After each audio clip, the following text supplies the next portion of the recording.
Sixth class social studies 14th lesson reading.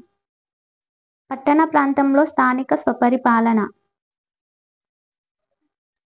కింద ఉన్న చిత్రాన్ని చూడండి. ఇది ఒక పట్టణంలోని కొంత ప్రాంతాన్ని చూపిస్తుంది.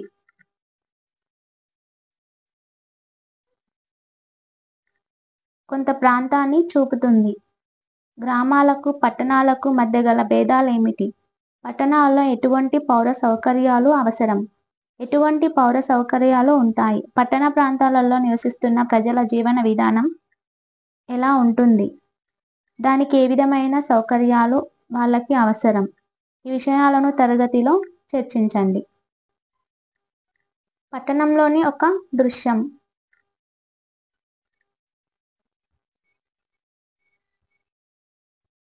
సాధారణంగా నగరాలు, పట్టణాలలో చాలా మంది నివసిస్తారు. చాలా ప్రాంతాలలో పట్టణపు రోడ్లు వెడల్పుగాను రద్దీగాను ఉంటాయి. అలాగే దుకాణాలు, వాహనాలు, పరిశ్రమలు కూడా ఎక్కువే. ఫలితంగా గ్రామాల కంటే ఎక్కువగా సమగ్ర ప్రణాళిక తయారు చేయాల్సిన అవసరం ఉంది. అలాగే పౌర సౌకర్యాలు కూడా ఎన్నో రెట్లు ఎక్కువ కల్పిస్తాయి. వీటితో పాటు పట్టణాలకు నిరంతరం ఉద్యోగాల కోసం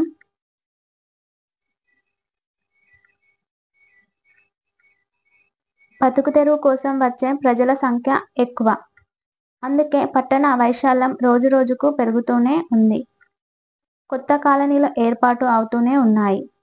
చాలా కాలనీలు పేద ప్రజలతో సరైన మౌలిక వసతులు లేక మురికివాడలుగా మారుతున్నాయి. వీళ్ళందరికీ నీరు, విద్యుత్, రవాణా, విద్య, ఆరోగ్యం మొదలైన సౌకర్యాలు కల్పించవలసిన అవసరం ఉంది. నగరాలలో వచ్చే పెద్ద సమస్య చెత్తను బదిలించుకోవడం, మురికి కాలువల నిర్వహణ. నగరాల్లోని పట్టణాల్లోనూ పౌర సౌకర్యాలు కల్పించడం చాలా కష్టమైన పని. దీనికి పెద్ద వ్యవస్థ అవసరం. ఈ వ్యవస్థనే పురపాలక సంస్థ అంటారు. జనాభాను దృష్టిలో పెట్టుకొని మనకు 3 రకాల పురపాలక సంస్థలు ఉన్నాయి. నగర పంచాయతీ 20,000 నుంచి 40,000 వరకు జనాభా. మున్సిపల్ కౌన్సిల్ 40,000 జనాభా నుంచి 3 లక్షల జనాభా వరకు. మున్సిపల్ కార్పొరేషన్ 3 లక్షల పైన జనాభా. మున్సిపాలిటీల ఏర్పాటు. గ్రామ పంచాయతీ లాగానే పురపాలక సంస్థలు కూడా ఎన్నికల ద్వారానే ఏర్పాటవుతాయి. నగర ప్రాంతాలను కూడా వార్డులుగా, డివిజన్లుగా విభజిస్తారు. వార్డులకు ప్రతినిధులను ప్రజలు ఎన్నుకుంటారు. ఈ ప్రతినిధులను పురపాలక సంస్థలో కౌన్సిలర్ అని, కార్పొరేషన్లలో కార్పొరేటర్ అని పిలుస్తారు. వార్డు కౌన్సిలర్లతో పాటు పంచాయతీలకు సర్పంచుల మాదిరిగానే చైర్మన్ లేదా మేయర్ ఈ సంస్థలకు పెద్దగా వ్యవహరిస్తారు.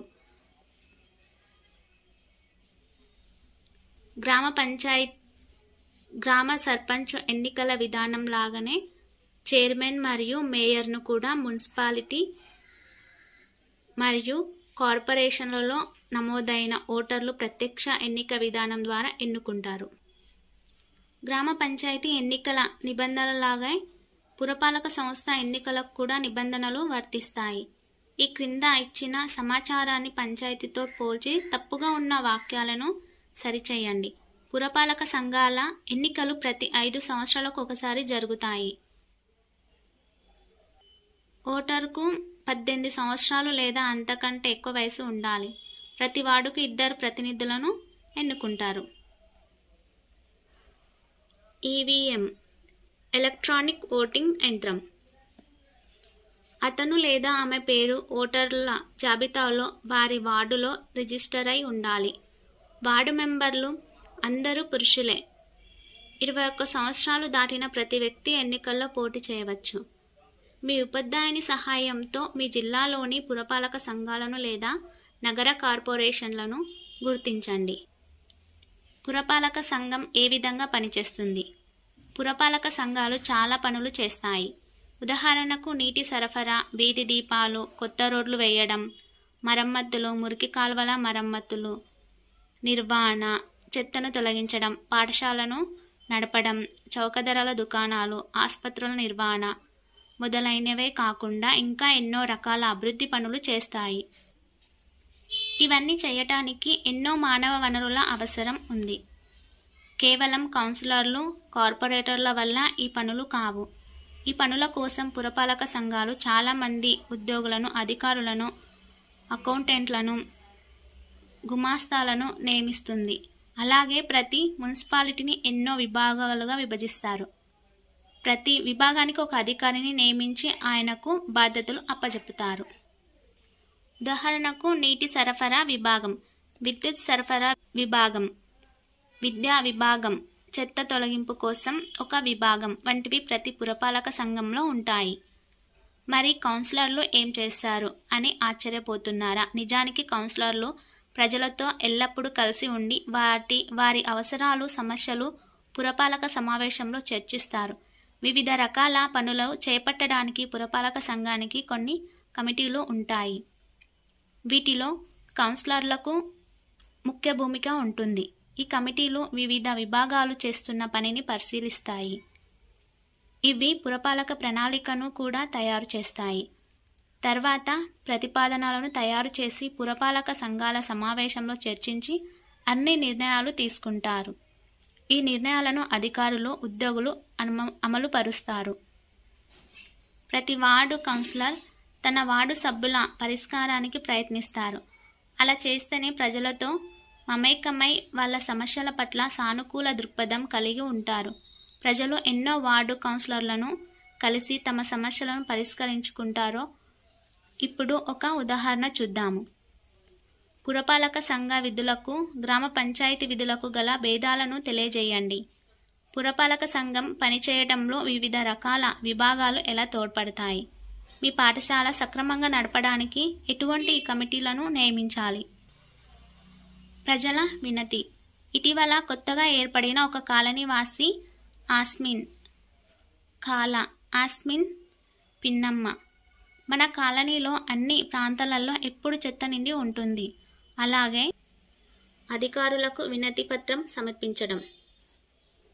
అలాగే ఉంటే ఇది పందులకు, కుక్కలకు, ఈగలకు, ఎలుకలకు నిలయం అవుతుంది. దీనివల్ల ప్రజలు అనారోగ్యం పాలవుతారు. ఈ పరిస్థితి గురించి స్త్రీలు చాలా అసంతృప్తితో ఉన్నారు అని ఆమె చాలా బాధపడుతూ చెప్పింది. అంతలో గంగాబాయి, మనమందరం కలిసి వార్డు కౌన్సిలర్ను అడుగుదాము. ఆయనను మనమే కదా ఎన్నుకున్నాము అంది. గంగాబాయి కొంతమందిని పోగు చేసి వాళ్ళందరినీ పిలుచుకొని వార్డు కౌన్సిలర్ దగ్గరకు వెళ్ళగా ఆయన వాళ్ళు చెప్పిన విషయం విన్న తర్వాత రేపు అందరం కలిసి కమిషనర్ను కలుద్దామని తెలియచేశాడు. తమ కాలనీలో చెత్త తొలగించడం లేదని ఒక వినతి పత్రం రాసి కాలనీలోని వయోజనుల సంతకాలు తీసుకొని రావాలని గంగాబాయిని కోరాడు. ఆ రోజు సాయంత్రం వినతి పత్రం రాసి అందులో చెత్త పేరుకుపోవటం వల్ల కలుగుతున్న అనార్థాల గురించి విపులంగా వివరించి పిల్లలకు ఇచ్చి ఇంటింటికి వెళ్ళి పెద్దలందరి సంతకాలు చేయించారు. ఆ తర్వాత ఉదయం చాలామంది స్త్రీలు వార్డు కౌన్సిలర్తో పాటు మున్సిపల్ కార్పొరేషన్కు వెళ్లారు.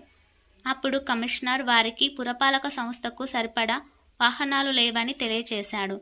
కానీ గంగాబాయి బదిలిస్తూ ఇతర కాలనీలలోని చెత్తను తీయటానికి వాహనాలుంటాయి కానీ మా కాలనీకి ఉండవా అని అడిగింది. ఆయన తొందరగా మీకు న్యాయం చేస్తానని బదులివ్వగా అస్మిన్ పిన్నమ్మ మాట్లాడుతూ 2 రోజులలో చెత్తను శుభ్రం చేయకపోతే కార్పొరేషన్ ఎదుట అనేక మందితో నిరసన తెలియజేస్తామని చెప్పింది. వీధులన్నీ శుభ్రంగా ఉండాలని, సమస్యలన్నీ పరిష్కరించాలని రెహానా కోరింది. అప్పటి నుంచి వాళ్ళ కాలనీలో పారిశుద్ధ కార్యక్రమాలు క్రమమైన పద్ధతిలో జరుగుతున్నాయి. తమ వార్డులో అన్ని సౌకర్యాలను కల్పించడానికి వార్డు కౌన్సిలర్లు ఏం చేస్తారు? మీ ఇంటి ముందర చెత్త పేరుకుంటే మీరు ఏం చేస్తారు? పురపాలక సంఘం నిధులు. పురపాలక సంఘం ఎన్నో రకాల పన్నులను విధిస్తుంది. ఉదాహరణకు ఇంటి పన్ను, నీటి పన్ను, వీధి దీపాలపై పన్ను, దుకాణాల మీద పన్ను, సినిమా టికెట్ల మీద పన్ను మొదలైనవి. పన్నుల మీద వచ్చే ఆదాయం పురపాలక సంస్థ పనులకు సరిపోదు. ఈ సంస్థలు ప్రభుత్వం ఇచ్చే గ్రాంటుల మీద ఆధారపడుతుంది. ప్రభుత్వం ఎన్నో రకాల పనులకు రోడ్లు వేయడానికి లేదా నీటి ట్యాంకు నిర్మాణం, మున్సిపాలిటీ రోజువారీ పనులకు నిధులను మంజూరు చేస్తుంది. Sub contracting work. దేశంలో చాలా పురపాలక సంఘాలు చెత్త సేకరించడం, తొలగించడం వంటి పనులకు ప్రైవేటు కాంట్రాక్టర్లను నియమిస్తున్నాయి. దీనినే సబ్ కాంట్రాక్టింగ్ అంటారు. అంటే ఇంతకు ముందు ఈ పనులను పురపాలక సంఘ ఉద్యోగులు చేసేవారు. ఇప్పుడు వీటిని ప్రైవేటు వ్యక్తులు చేస్తున్నారు. చెత్తను సేకరించడం చాలా ప్రమాదకరమైన పని.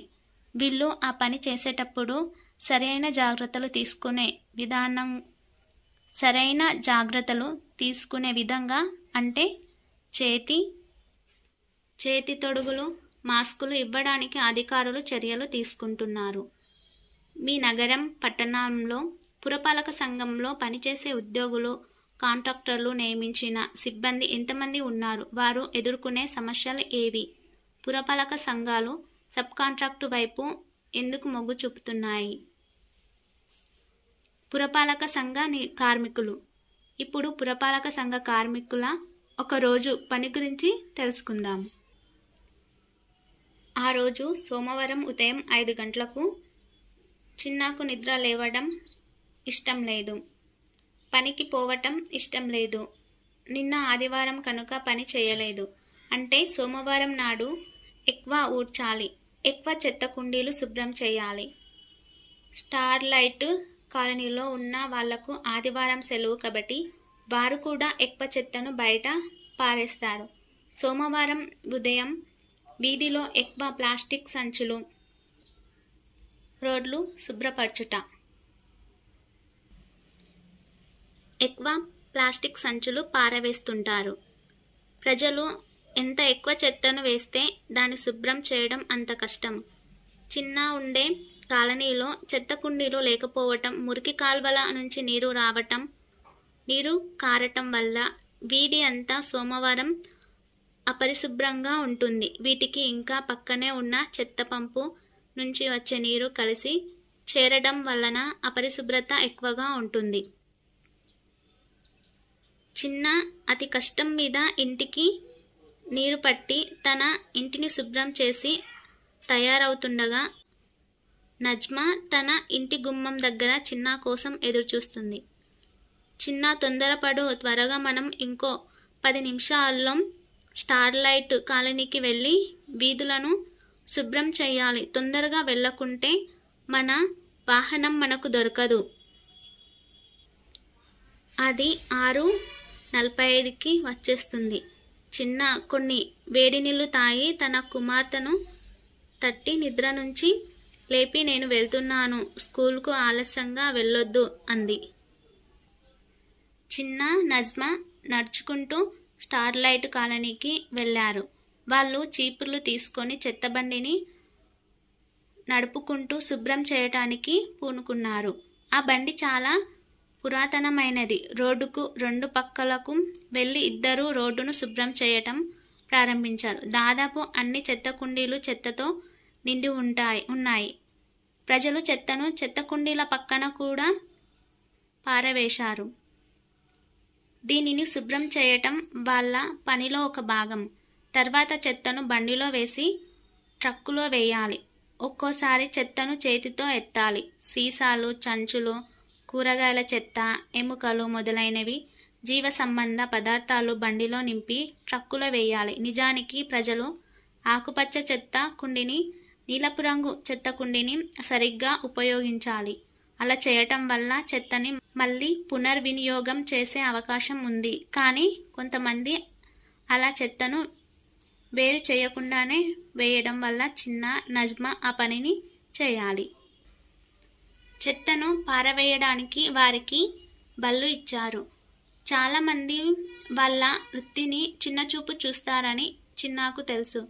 పట్టణం మొత్తం శుభ్రం చేసి ప్రజలు ఆరోగ్యవంతంగా జీవించడానికి తోడ్పడుతుంటే పట్టణ ప్రజలు మాత్రం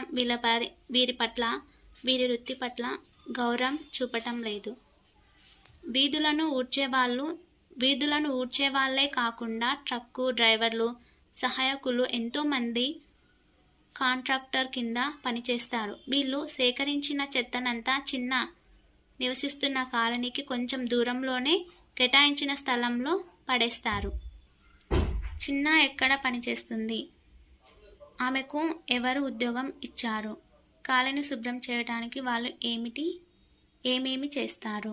చిన్న నజ్మా చేస్తున్న పనిని సమాజంలోని అందరూ గౌరవిస్తున్నారా? 2 కాలనీలకు మధ్య ఉన్న వ్యత్యాసాలపై మీ అభిప్రాయం ఏమిటి? మీరు ఊహించి 2 కాలనీల పటాన్ని తయారు చేయండి. వేములవాడ నగర పంచాయతీ కేస్ స్టడీ. వేములవాడ నగర పంచాయతీ సిరిసిల్ల రాజన్న జిల్లాలో ఉంది. 20 వార్డులు కలిగి ఉన్న ఈ నగర పంచాయతీ 2011 వరకు మేజర్ గ్రామ పంచాయతీగా ఉండేది.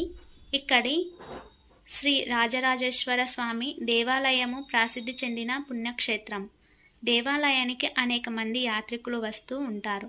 దేవాలయ అధికారులు దేవాలయ ప్రాంగణాన్ని పరిశుభ్రంగా ఉంచటానికి ప్రత్యేక చర్యలు తీసుకుంటున్నారు.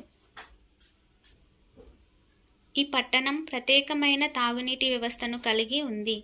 ఈ వ్యవస్థను ఆకాశగంగగా పిలుస్తారు. ఇది 2003లో ప్రారంభమైంది. స్తంభాల ఆధారంగా పైనుండి పైపులైన్ను వేసి నీటిని సరఫరా చేస్తారు. స్వజలధార పథకం ద్వారా వేయబడిన ఈ పైపులైన్ను ప్రతి 10-15 కుటుంబాలకు కలిపి ఒక నల్ల ఏర్పాటు చేస్తారు. ఈ విధంగా 5,000 కుటుంబాలకు రక్షిత మంచినీటి సరఫరా జరుగుతుంది. నీటిని రోజు విడిచి రోజు సరఫరా చేస్తారు. పట్టణంలో ప్రతిరోజు చెత్తను సేకరిస్తారు. పారిశుద్ధ కార్మికులకు చక్రాల బండ్లు, చేతులకు ముఖాలకు తొడుగులు, యూనిఫారాలు ఇస్తారు. Hydraulic dumper, bins, trolley, auto రిక్షాలు, ట్రాక్టర్లు ఉపయోగించి చెత్తను సేకరించి డంపింగ్ యార్డుకు పంపిస్తారు. ఈ డంపింగ్ యార్డు పట్టణానికి 5 కిలోమీటర్ దూరంలో ఉంది. చెత్త నుండి ప్లాస్టిక్ను వేరు చేసి ఆ చెత్త నుండి విద్యుత్ ఉత్పత్తి చేసే ప్రతిపాదన ఉంది.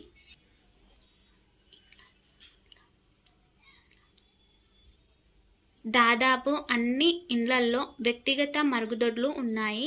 స్వచ్ఛంద సంస్థల మరియు ప్రభుత్వ నిధులతో వీటిని నిర్మించారు. పట్టణాన్ని ఆనుకొని ఉన్న వాగులో బతుకమ్మ వేడుకల నిర్వహణ కోసం ప్రత్యేకంగా చేసిన ఏర్పాట్లు పట్టణానికి మరొక ముఖ్య ఆకర్షణ. పండుగల సందర్భంలో ఈ ప్రాంతంలో ప్రత్యేక రక్షణ ఏర్పాట్లు మరియు లైటింగ్ ఏర్పాటు చేస్తారు.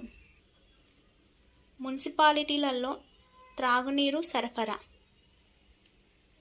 త్రాగునీటి కోసం పైప్లైన్లు, ఆకాశగంగా.